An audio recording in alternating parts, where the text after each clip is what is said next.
Believe me or not, I've always had terrible, terrible stage fright. I always have. I don't know why. You'd think, people would think, after all this time you still got stage fright. But the only thing I liken that to, if you don't care, then you ain't gonna last as long. If I didn't have a record deal and a career like this, I'd be playing in a subway, in a club, somewhere, on the street, whatever. I just love creating. To me, music, it is an addiction. It is just like the ecstasy of finding gems in the vast ocean. Music is one of the most powerful tools in society. In the whole of society, music is the tool. Of all the languages that human beings use to communicate with each other, it's the language which is the most elegant and the most universal. Music could be used to cause wars. Music can be used to bring peace. Music could put you to sleep, and music could wake you up. There are songs that, as soon as I hear the music begin, I can weep. It's just unexplainable. I don't know how I do it. I don't know how melodies come. I don't know how, this sentence that I figured out, 2 weeks ago can go with that melody that I just thought of this morning. I don't know how it's done. I do not see myself as the inventor. I see myself as the auteur of the data. I have an obsessive need to be creative.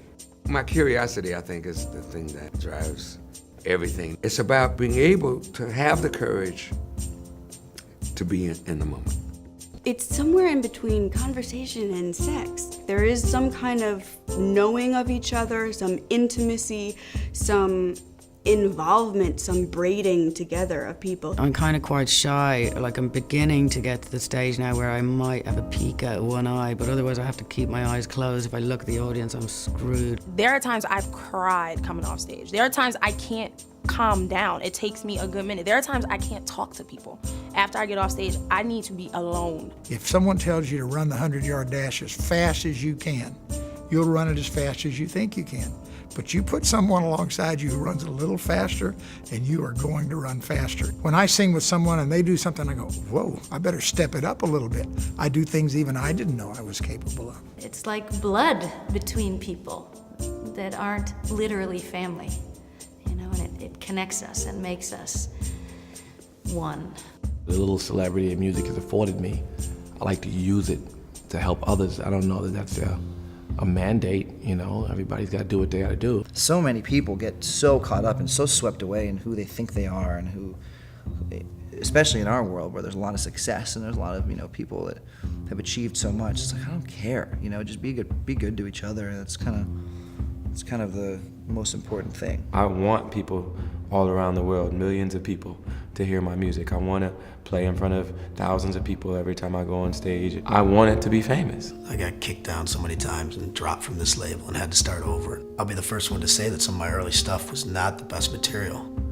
But when I performed them on stage, you thought it was a stadium anthem, and I could have been at a bingo hall. Success is not a goal. Success is in the doing, always. I don't care if I sold 100,000 records, 500,000 records, 100 records. It doesn't make any difference. The question is, did you make what you were trying to make? Did you try? Music is enough for a lifetime, but a lifetime is not enough for music. And I will never have enough time to know what I want to know and to be able to contribute what I possibly could. So I keep working at it.